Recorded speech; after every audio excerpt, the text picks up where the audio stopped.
Romanos capítulo 9, do verso 1 ao verso 5. E diz assim a palavra do nosso Deus: Em Cristo digo a verdade, não minto, dando-me testemunho a minha consciência no Espírito Santo. Tenho grande tristeza e contínua dor no coração, porque eu mesmo poderia desejar ser separado de Cristo por amor dos meus irmãos, que são os meus parentes segundo a carne, que são israelitas, dos quais é a adoção de filhos, e a glória, e os concertos, e a lei, e o culto, e as promessas, dos quais são os pais, e dos quais é Cristo, segundo a carne, o qual é sobre todos, Deus bendito eternamente. Amém. O sermão dessa tarde chama-se Cristo, o nosso privilégio. Não é difícil permitir, meus irmãos, que os muitos privilégios que nós temos nos impeçam ou se tornem um nevoeiro no nosso caminho, não nos deixando perceber aquele que está no final desse caminho, que é o próprio Jesus Cristo. É muito fácil percebermos que esses muitos privilégios, que geralmente são uma bênção na nossa vida, nós deixarmos com que eles se tornem uma pedra de tropeço ao encontrarmos com o nosso Jesus. E às vezes são privilégios dados até mesmo por Ele. E nós fazemos do nosso privilégio o fim último de todas as coisas. Meus irmãos, mas Jesus, Ele não é apenas um privilégio que nós temos. Jesus é o único privilégio que nos conduz a uma vida que agrada o nosso Deus. E é isso que eu vos quero pregar nessa tarde, para que o nosso coração esteja alinhado no caminho certo, em uma vida que tenha o nosso Senhor Jesus como aquele que nos liga diretamente a uma vida que agrada o nosso Deus.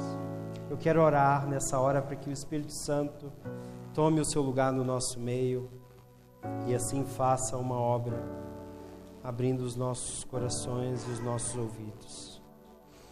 Pai do céu, obrigado por essa oportunidade que nós temos, ó Deus, de estar com a Bíblia aberta à nossa frente, ó Deus, podendo retirar dela aquilo, ó Pai, que o Senhor deseja para as nossas vidas, ó Pai.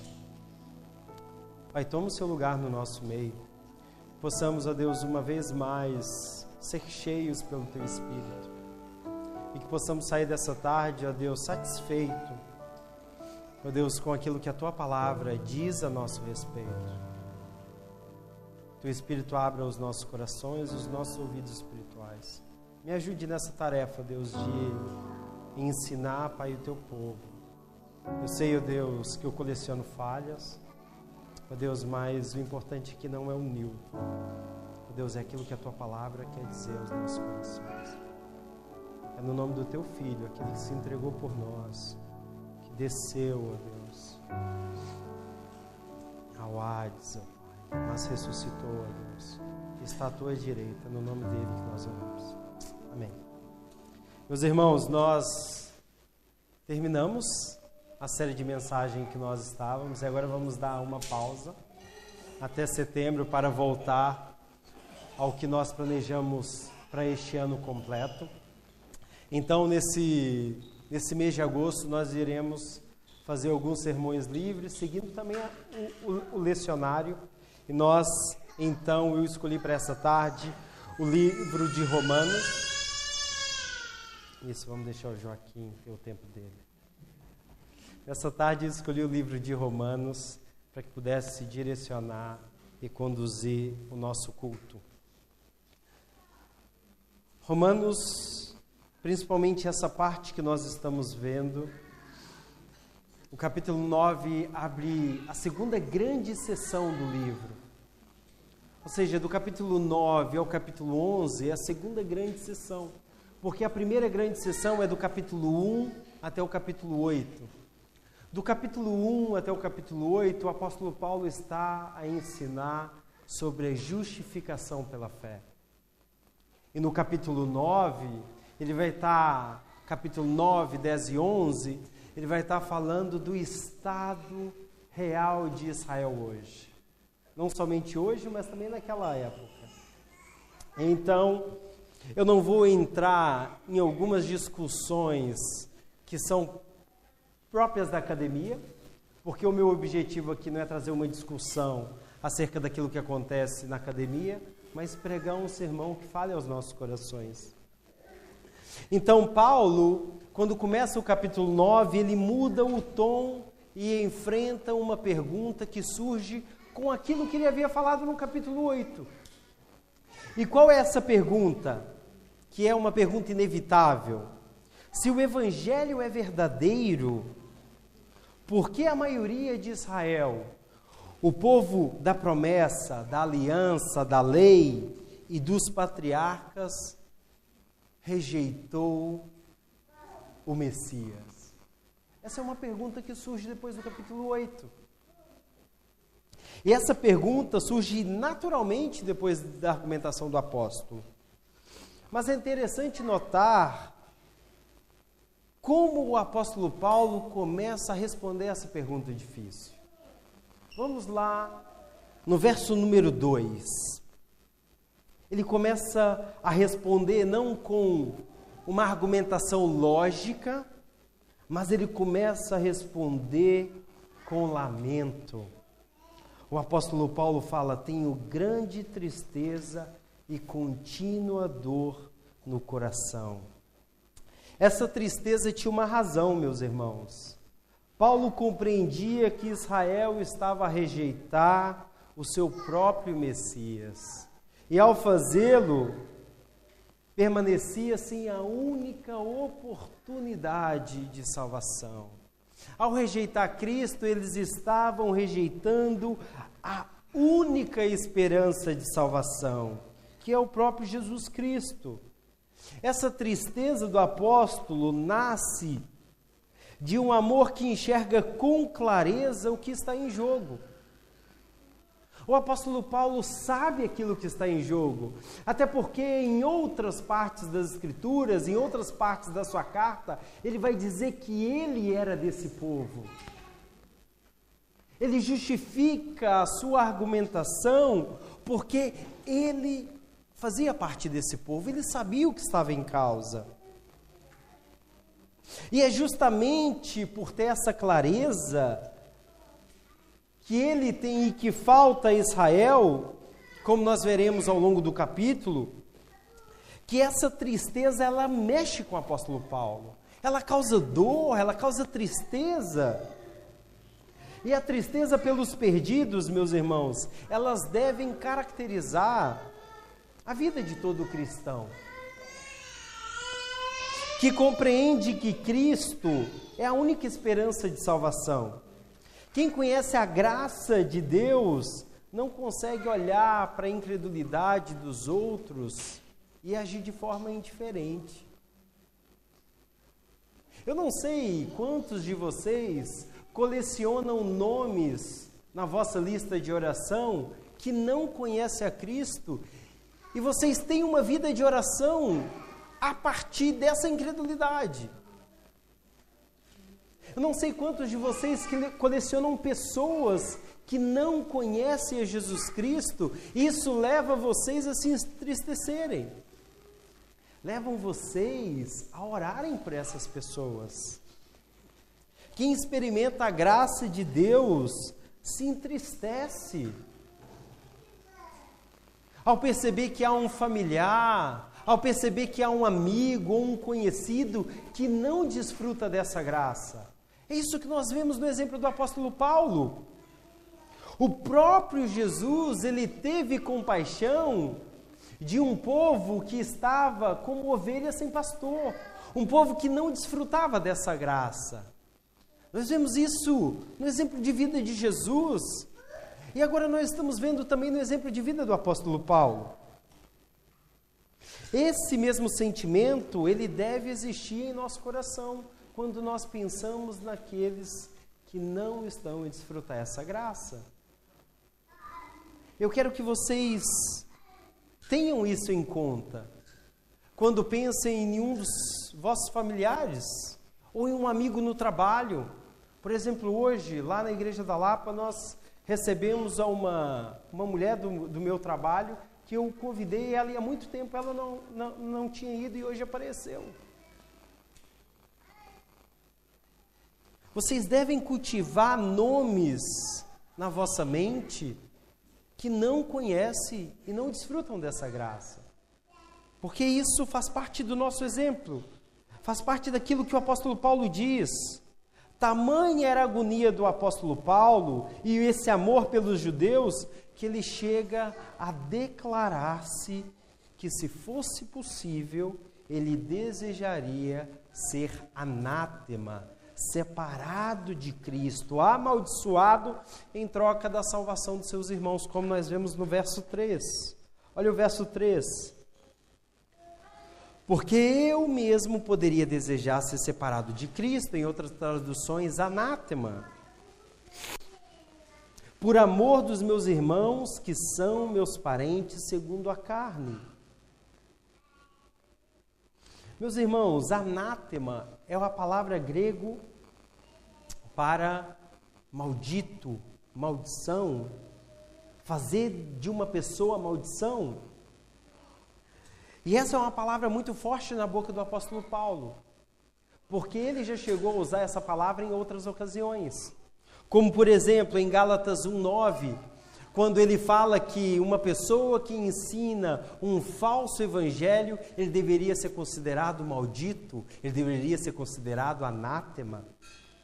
Ou, por exemplo, em 1 Coríntios 16, que ele usa essa palavra para as pessoas que não amam o Senhor.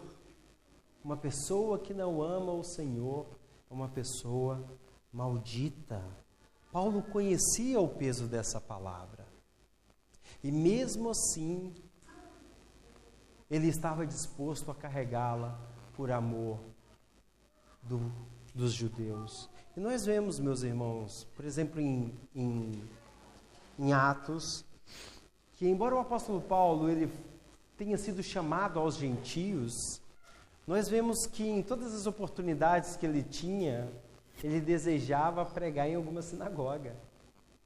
O apóstolo Paulo ele foi chamado para servir os gentios, mas ele tinha ali um amor por aquele povo e ele gostaria que aquele povo conhecesse esse Jesus.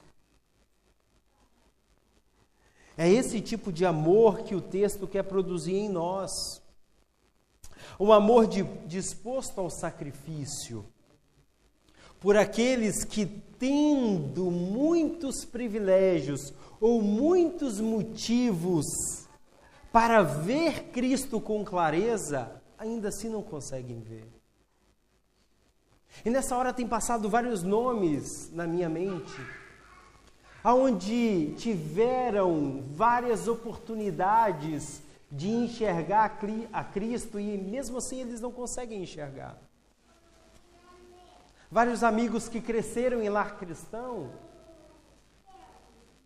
do qual eu não tive essa oportunidade e gostaria de ter, e mesmo assim essas pessoas não conseguem ver Cristo com clareza. E esse amor deve ser um desejo a nos colocar à disposição de sacrificar para que mais pessoas possam conhecer e ver Jesus com clareza. Paulo então explica a razão da sua tristeza, descrevendo os privilégios que Israel havia recebido. Olham lá, no verso 4, que são israelitas, dos quais é a adoção de filhos, e a glória, e os concertos, e a lei, e o culto, e as promessas, dos quais são os pais ou os patriarcas. dos quais é Cristo. Deles eram a adoção, meus irmãos. E aqui, cada palavra, cada adjetivo corresponde a um significado muito profundo na própria cultura. Eu não vou ter tempo de ir a todos, mas o que fica para nós é que Paulo, essa disposição em sacrificar-se pelos judeus, não nasce simplesmente de um amor que ele tem pela cultura ou pelo seu povo. Nasce, sobretudo, do amor e a reverência que ele tem com a palavra, que é Cristo encarnado. Meus irmãos, eu amo os brasileiros. Eu amo os mineiros em particular, porque é da onde eu venho. Embora eu os ame, quando eu quero que esse povo se converta, o amor que eu tenho para eles não está em último grau, e sim a minha reverência à palavra do Senhor. Eu desejo que eles conheçam a Cristo, não porque eu os amo somente, mas porque a palavra faz nascer em mim esse amor pelos perdidos. E isso caracterizava o amor do apóstolo Paulo. Essa é a razão que o apóstolo Paulo tinha. A situação de Israel parecia incompatível com os tantos privilégios e promessas que Deus lhes havia concedido no Antigo Testamento. Paulo está vendo o povo judeu a caminhar em uma direção, e todos esses privilégios, a lei, as promessas, apontava para um lado totalmente oposto. E isso move o coração do apóstolo. Ele desejava que esses privilégios os guiassem. Aquele que é o auge dessa lista, que é o próprio Cristo. Mesmo assim, muitos permaneceram incrédulos. E, meus irmãos, esse também é um risco para nós. Conhecer a Bíblia, participar da igreja, servir em algum departamento na igreja, tudo isso são dons, tudo isso são privilégios, assim como era para Israel. Mas se os nossos olhos param nos dons, nos privilégios, e não chegam a Cristo, os nossos próprios dons e privilégios tornam-se um nevoeiro que nos impede de enxergá-lo. Isso é um mal. E aqui um parêntese que eu quero abrir. Meus irmãos, muitos cristãos hoje dão alguns desses privilégios como algo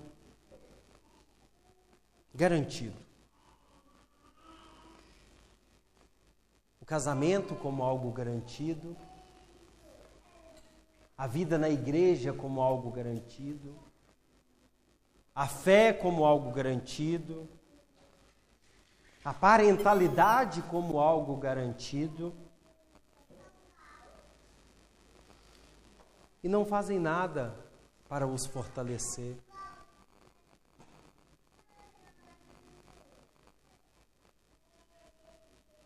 Não fazem nada para os manter, para os enriquecer.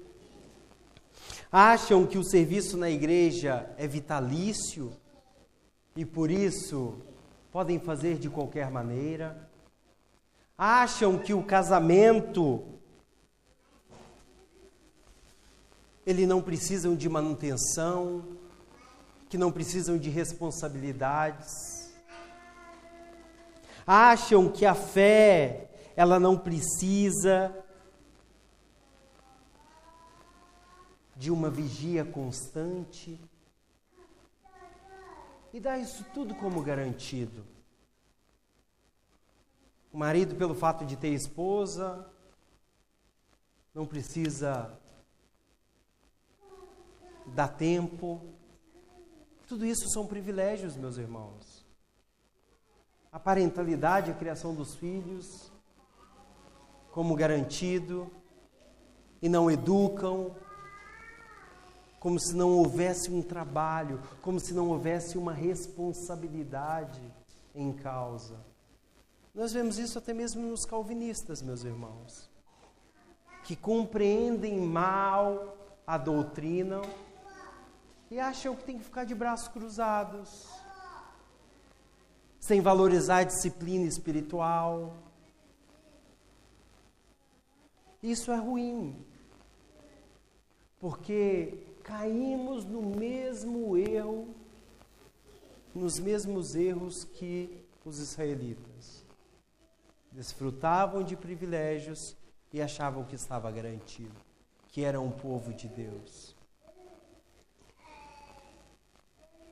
Os nossos olhos, eles não podem parar nos dons, meus irmãos, que nós temos. Eles precisam avançar para onde eles apontam, que é Cristo Jesus.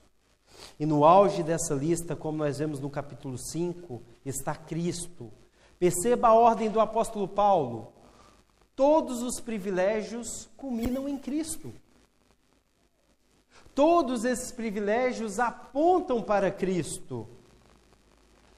Ele é o nosso privilégio. Os privilégios nunca foram o destino final. Eles eram apenas o caminho que conduzia a Cristo. O problema de Israel não foi ter privilégios demais, meus irmãos. O problema foi deixar que o caminho substituísse aquilo onde ele levava. Esse é o grande erro de Israel. Eles tinham a lei e olhavam para a lei. Eles tinham o culto e olhavam para o culto. Os próprios privilégios, quando transformados em fim, tornam-se a cegueira que os impediu de ver quem estava mais adiante. Cristo estava logo ali. Só que isso, meus irmãos, não se trata somente de Israel. Se trata também de nós, como os espanhóis dizem, de nós outros. É exatamente aqui que eu quero que fixemos os nossos olhos. Cristo não é apenas mais um item na nossa lista. Ele é a razão de toda a lista existir. E Paulo conclui dizendo, Cristo, Deus sobre todos, bendito eternamente.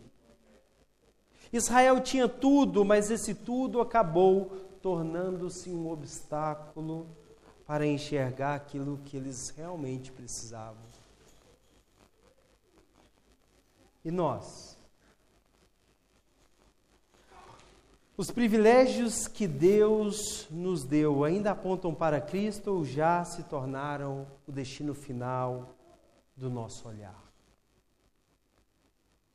Meus irmãos, os privilégios não são uma coisa má. Frequentar a igreja há anos não é uma coisa má. Nascer em um lar cristão não é uma coisa má. Conhecer bem a Bíblia não é uma coisa má.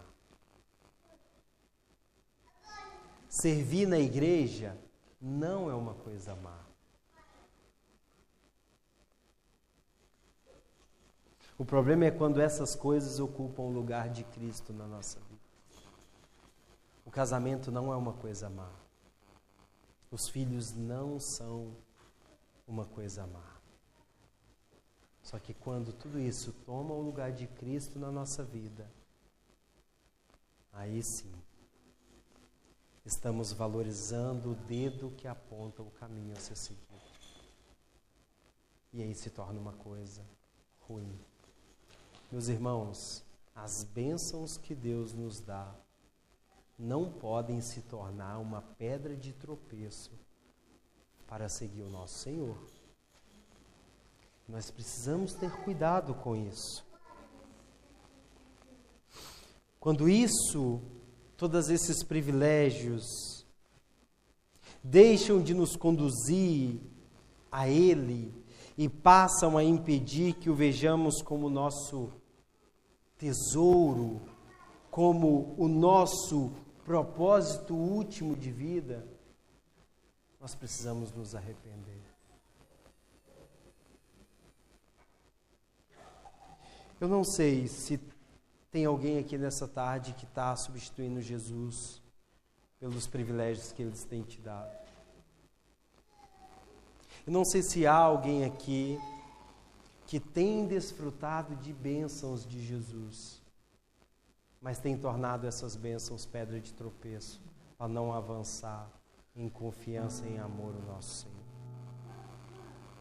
Eu quero deixar esse encorajamento para vocês, que vocês possam pensar acerca da vossa vida, não é acerca da vida do irmão, acerca da vossa vida, o que tem tomado o lugar de Jesus. Será que esses privilégios, eles têm nos feito perder Jesus de vista? Será que esses privilégios têm se tornado a grande névoa que nos impede de ver o nosso Senhor? Cristo é o nosso privilégio. Olhem para esses elementos que estão à vossa frente.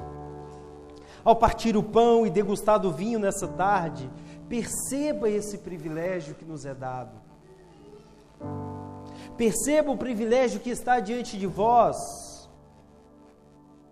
Esse privilégio nos é dado e não precisamos fazer absolutamente nada para o ganhar.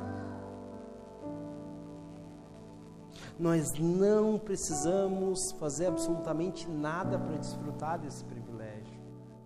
É um dom. Nós precisamos somente do doador desse dom. Não confunda o presente com aquele que te dá o presente.